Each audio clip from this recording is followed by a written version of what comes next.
नमस्कार, किस्सा यूपी का देख रहे हैं आप और मैं हूं आपके साथ दिव्या सिंह। गुजरात के जूनागढ़ में भड़काऊ भाषण देने के बाद सुर्खियों में आए मुंबई के मौलाना मुफ्ती सलमान अजहरी को साल भर तक जेल में रहना पड़ सकता है। मुफ्ती सलमान अजहरी को गुजरात की एक अदालत ने 22 फरवरी को कुछ शर्तों के साथ सभी मामलों में जमानत दे दी थी। हालांकि उन्हें दोबारा गुजरात पुलिस ने पासा कानून के तहत गिरफ्तार कर लिया और बड़ोदरा जेल भेज दिया। बता दें कि मौलाना मुफ्ती सलमान अजहरी ने 31 जनवरी की रात जूनागढ़ में एक भाषण दिया था। इस दौरान उसने कहा था कि आज कुत्तों का वक्त है, हमारा दौर आएगा, जिसके बाद से ही इस पर बवाल मचा हुआ था। अब पासा कानून के तहत गिरफ्तार हुए अजहरी की मुश्किलें बढ़ने वाली है। इसी पर चर्चा करने के लिए मेरे साथ स्टूडियो मौजूद है कैपिटल टीवी के एग्जीक्यूटिव एडिटर राजीव जी। सर, आपका स्वागत है। धन्यवाद। अजहरी को पासा कानून के तहत गिरफ्तार किया गया है। कहा जा रहा है कि अब उसकी मुश्किलें लगातार बढ़ने वाली है। ये अजहरी सिर्फ अजहरी नहीं है, ये अजगर है। जिस तरीके की भाषा का इस्तेमाल इसने किया था उसके बाद इसका बचना मुश्किल था। हालांकि अदालतें तो जबरदस्ती की एक तरीके से सेकुलर बनी रहती है। अदालतों को लगता है सेकुलरिज्म का बोझ उनके ऊपर भी है। अगर कोई मुस्लिम का केस आ गया हो तो ये कोशिश करनी चाहिए कि कितने भी बड़े अपराध हों तो इसको जमानत मिल जाए। जब कोई उम्मीद नहीं रहेगी, कोई संभावना नहीं रहेगी, कोई रास्ता नहीं बचेगा, तभी इन लोगों की जमानत कैंसिल होगी। और उसमें भी जब मौलाना की बात है, मौलाना सलमान अजहरी, तो फिर मौलाना की बात है और जिसके लिए पूरा मुस्लिम समाज एकजुट हो रहा है। ये गुजरात की बात नहीं है। AIMIM की तरफ से क्या कहा गया? हम आपको पूरी तरीके से सहायता करेंगे लीगली, जो भी हो सकता है। यहां तक कि ओवैसी खुद बैरिस्टर है, वो भी केस लड़ने के लिए तैयार हो जाएगा। लेकिन मुंबई से लेकर, यह मुंबई में पिछली बार गिरफ्तार हुआ था, गुजरात से भागकर मुंबई चला गया था। उत्तर प्रदेश में देखिए, उसी मुद्दे पर देवबंद की तरफ से, तौकीर रजा की तरफ से सब लोग एकजुटता दिखा रहे हैं कि सरकार तो ये गलत कर रही है। लेकिन अदालत और इन लोगों के गैंग, जो मौलाना गैंग है, इन दोनों का तोड़ भी सरकार के पास है। और पिछली बार जमानत मिल गई, शर्त लगाए गए, लेकिन उन जमानत के साथ गुजरात सरकार ने नया तरीका अपनाया। क्योंकि तुम्हारे खिलाफ एक बार आरोप लगे और तुम नजरों में आ गए तो तुम्हारे पुराने कुकर्म भी सामने आएंगे। ये ऐसा नहीं है जैसा कि उत्तर प्रदेश में ही कई मामले ऐसे हुए। मुख्तार अंसारी सालों तक किस तरीके से माफिया राज चलाता रहा, एक मामला सामने आया, उसके बाद 96 केस दर्ज हो चुके हैं। उसी तरीके से आजम खान को देखिए। आजम खान, पहले से ऐसा नहीं था कि आजम खान ने सारे ऐसे गंदे काम इसी समय किए, घोटाले इसी समय किए, या फिर अपराध इसी समय किए। पुराने पाप भी थे और एक बार जब सामने आया बड़ा पाप, तो उसके बाद छोटे छोटे आसपास से निकल आए। उसी तरीके से अतीक अहमद के साथ हुआ था, विकास दुबे के साथ हुआ था। ये सारे लोग जब इनके पाप का घड़ा भर जाता है तो फिर इनका अंत सुनिश्चित हो जाता है। उसी तरीके से इसके साथ हुआ। इसने राम मंदिर को लेकर ऐसी बात कही जी। क्या कि कुत्तों का दिन है, अभी हमारा दौर आएगा। तुम्हारा दौर तो चला गया, अब आएगा नहीं। और तुम्हारा दौर जब था भी तो तुम कुछ नहीं कर सकते थे। थोड़े बहुत ये छोटे मोटे काम करके चले गए, उसी को अपनी विरासत समझ के रखे हो। तुम्हारा दौर जो था वो दौर अब मिट रहा है। अभी अयोध्या में मिट चुका है, अब काशी में मिटने वाला है, आधा मिट चुका है और मथुरा में पूरी तरह मिट जाएगा। और उसके बाद जो ये 40,000 मंदिरों की, मस्जिदों की लिस्ट है जहां पर तोड़कर मंदिर बनाया जाना है, जिन मस्जिदों को मंदिर को तोड़कर बनाया गया, फिर से उसका पुनर्निर्माण होना है, वो तो दौर अभी आना बाकी है। धीरे धीरे आएगा, इन लोगों को इंतजार करना पड़ेगा। इसीलिए जब जमानत मिल गई, हंगामा हो गया कि भाई ऐसे व्यक्ति को जमानत कैसे तुरंत मिल सकती है जिसने हिंदुओं को कुत्ता बताया, जिसने सरकार को गाली दी। अब ऐसे व्यक्ति को तो इतनी जल्दी जमानत नहीं मिलनी चाहिए। फिर पुलिस एक्टिव हुई कि ऐसा कोई एक्ट तो होगा जिसके आधार पर इसको जमानत नहीं मिल सकती है। तो prevention of anti social activities act ये लगाया गया पासा। इसमें जमानत मिलना मुश्किल है, क्योंकि इसका मतलब है कि जो असामाजिक काम करता हो, समाज में विद्वेष फैलाने का काम करता हो, जिसके कारण, जिसके भाषण से, जिसके प्रोवोकेशन से, जिसके बातों से हिंसा फैलने की संभावना बढ़ती हो, ये असामाजिक लोग हैं।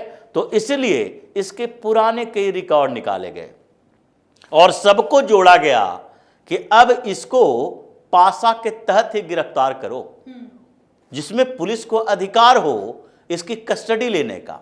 अदालत तत्काल इस मामले में जमानत नहीं दे सकती है।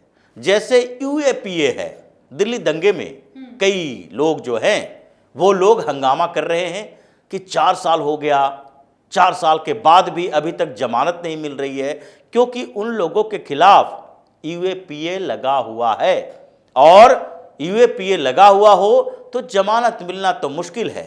तुमने ऐसा काम किया है जो देशद्रोह के कैटेगरी में आता है, तो तुम देशद्रोही हो, इसलिए इस एक्ट में जमानत मिलना मुश्किल है। इसके साथ एक और बात सामने आई है, क्योंकि उसके खिलाफ एक और मामला दर्ज हुआ है, और वो मामला है SC/ST एक्ट के तहत, क्योंकि इसने शेड्यूल कास्ट और शेड्यूल ट्राइब ये दोनों की भावनाओं को चोट पहुंचाया। तो इसलिए SC/ST एक्ट के तहत भी अजहरी के खिलाफ मामला दर्ज हुआ। अब 2 ऐसे मामले हैं जिसमें जमानत तो मुश्किल है, अदालती कार्रवाई होगी, चाहे ओवैसी आ जाए या फिर ये इंटरनेशनल क्रिमिनल कोर्ट से या फिर इंटरनेशनल कोर्ट ऑफ जस्टिस से कहीं से ले आए वकील, दुनिया के हर मुल्क से मुस्लिम वकील उठा के ले आएगा, अभी इसकी जमानत नहीं होगी। अब होगा हंगामा। जो आधार बनाने की तैयारी उत्तर प्रदेश से लेकर हैदराबाद तक चल रही है, इसको लेकर 2 दिनों से हंगामा चल रहा है, और अभी वो आग लगाने की कोशिश कर रहे हैं।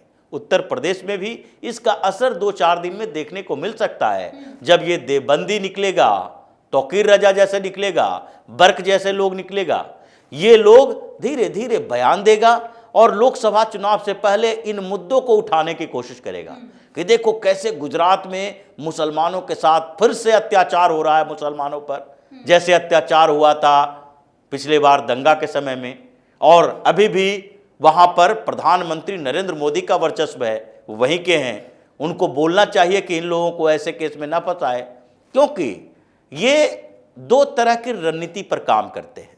हमेशा ये कहा गया है कि दुनिया भर में कहीं भी मुसलमान है, उसकी स्ट्रेटजी 2 तरह की है। एक स्ट्रेटजी तो यही है कि जहां पर वो मजबूत है वहां पर इस्लाम के अलावा दूसरे को वो पनपने नहीं देगा।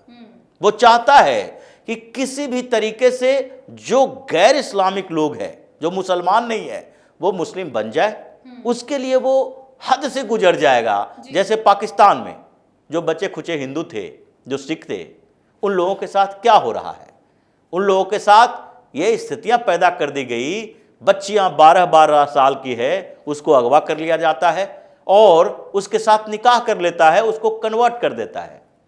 बांग्लादेश में क्या हुआ? बांग्लादेश में पहले पाकिस्तान के अंदर ही था, वहां भी ऐसे ही किया गया। अरब कंट्री में जहां पर मुस्लिम बाहुल है, वहां पर बाहर के लोग तो कम ही आए, वहां पर ओरिजिनली नहीं थे। लेकिन यह इस्लाम जब बढ़ रहा था तो उस समय वहां यहूदी और ईसाई था, क्योंकि यहूदी पहले से थे, ईसाई पहले से थे। उन देशों में यहूदी और ईसाई बस्तियों को जलाकर राख कर दिया गया, वहां पूरी तरीके से मुस्लिम बस्तियां बसा दी गई, कबीलों को मार मार के भगा दिया गया। ये रक्त रंजित इतिहास है मुसलमानों का। लेकिन दूसरे जगह पर जहां पर ये पूरी तरीके से मजबूत नहीं है, जहां कमजोर स्थिति में है, वहां यही काम करता है कि ये कुछ बड़े बड़े शब्दों का इस्तेमाल करो, आधुनिक तरीकों का इस्तेमाल करो। जहां पर हम मजबूत हैं वहां बर्बर तरीके अपनाएंगे, जबरदस्ती कन्वर्ट कर देंगे, मारेंगे, पीटेंगे, शोषण करेंगे, घरों में आग लगा देंगे। जहां कमजोर हैं वहां पर क्या करेंगे, आधुनिक तरीके, लोकतंत्र की बात करेंगे, फ्रीडम ऑफ एक्सप्रेशन की बात करेंगे, स्वतंत्रता समानता की बात करेंगे, मानवाधिकार की बात करेंगे। यही बात यूरोप में कर रहा है, यही बात भारत के अंदर कर रहा है। यूरोप में भी जितने जो रिफ्यूजी है मुसलमान, जो सीरिया से भाग कर गया, जहां पर आपस में ये लड़ मर रहे हैं, आपस में ही ये ज़्यादा लड़ता है, दूसरे से क्या लड़ पाएगा, तो वहाँ से जो गया है, बांग्लादेश से जाता है, रोहिंग्या जाता है, ये हर जगह पर लड़ने मरने वाले, इराक से ईरान तक हर जो रिफ्यूजी है, उन कैंपों में यही बात उठती है, हमारे मानवाधिकार की सुरक्षा करो, हमारे पास अधिकार दो, ज़्यादा से ज़्यादा नागरिक बनाओ। ये अभी ब्रिटेन का एक मामला आया, एक वहाँ की लड़की बांग्लादेश मूल की थी, 14 साल की उम्र में वहाँ से जाकर ISIS ज्वाइन कर ली, 12-13 साल पर वहाँ रही, 2-3 बच्चे हैं। अब कह रही है कि हम रिफ्यूजी कैंप में हैं, हमारे साथ शारीरिक शोषण हुआ, रेप हुआ, हमारे बच्चे हुए, अब हमको फिर से ब्रिटेन की नागरिकता दो। कोर्ट कचहरी का चक्कर लगाई, कोर्ट ने मना कर दिया कि तुम्हारा माइंड वॉश हुआ है, तुम आतंकी बन के आई हो, अब यहां पर तुम पर विश्वास नहीं किया जा सकता। ये बड़ी जीत थी, क्योंकि ये लोग ऐसा करते हैं, हिंदुस्तान में भी कर रहा है कि वहां पर विक्टिम कार्ड खेलेगा, हिंदुस्तान में विक्टिम कार्ड खेलता है। कोई मुसलमान हिंदुस्तान का बड़ा मौलाना या राजनीतिक पार्टी जो मुस्लिम समर्थक है, या फिर मुसलमानों की राजनीतिक पार्टी, चाहे मुस्लिम लीग हो या AIMIM हो, इन लोगों ने ये सवाल नहीं उठाया कि पाकिस्तान में हिंदुओं के साथ क्या हो रहा है, बांग्लादेश में क्या हो रहा है, अरब में क्या हो रहा है, दूसरे देशों में हिंदुस्तानियों के साथ क्या हो रहा है। वहां पर तो सब चुप, वहां पर तो कठोर इस्लामिक शासन लागू होना चाहिए, लेकिन यहां पर ये लोग बार बार कहेगा मानवाधिकार की सुरक्षा होनी चाहिए, फ्रीडम ऑफ एक्सप्रेशन होना चाहिए, स्वतंत्रता होनी चाहिए बोलने की, सबको अपने धर्म के अनुसार चलने की अधिकार होना चाहिए। यहां पर होना चाहिए, तो यहां पर होना चाहिए तो तुम्हारे भाई बंधु जहां हैं उसके लिए भी एक सवाल उठा लो, नहीं उठाएगा। तो ये अब होने वाला है, अब आगे हंगामा करेगा, इसी आधार पर विक्टिम कार्ड खेलने की जो आदत है वो खेलने की कोशिश करेगा अजहरी के मुद्दे पर भी। लेकिन अब सरकार और व्यवस्था बदल चुकी है, तो व्यवस्था बदल चुकी है तो गुजरात वाली स्थिति यूपी में भी होगी। गुजरात में जैसे लगाया गया पासा, यहां पर UAPA लगाया जाएगा, और जो हंगामा करेगा उसकी कुटाई पिटाई भी होगी, और फिर जेल के अंदर जो व्यवस्था है उससे सारे उत्तर प्रदेश के मुसलमान भी वाकिफ हैं, चाहे आजम खान के संदर्भ में हो या अंसारी के संदर्भ में हो, सब वहां से बार बार कहता है कि हम जेल में ही सड़ के मर जाएंगे, हमें किसी तरह से जमानत दे दो। ये स्थिति है, और अजहरी अब बाहर आने के लिए सोचेगा, आ नहीं पाएगा, अभी लंबे वक्त तक वो अंदर ही रहने वाला है। जी, बहुत बहुत धन्यवाद सर तमाम जानकारी। धन्यवाद। तो मुफ्ती सलमान अजहरी को गुजरात पुलिस ने पासा कानून के तहत गिरफ्तार किया है। अजहरी को अपनी बदजुबानी की सजा मिल रही है, क्योंकि जिस तरह से इसने हिंदुओं को लेकर बयान दिया था, उसके बाद से ही लोगों में गुस्सा फूट पड़ा था, और अब अजहरी अपने किए की सजा भुगत रहा है। किस्सा यूपी का में फिलहाल के लिए इतना ही। अगर आपने अभी तक हमारे चैनल को सब्सक्राइब नहीं किया है तो सब्सक्राइब कर लीजिए, हमारे वीडियो को लाइक कीजिए, शेयर कीजिए, साथ ही हमें कमेंट करके बताइए कि आपको हमारी खबर कैसी लगी। धन्यवाद।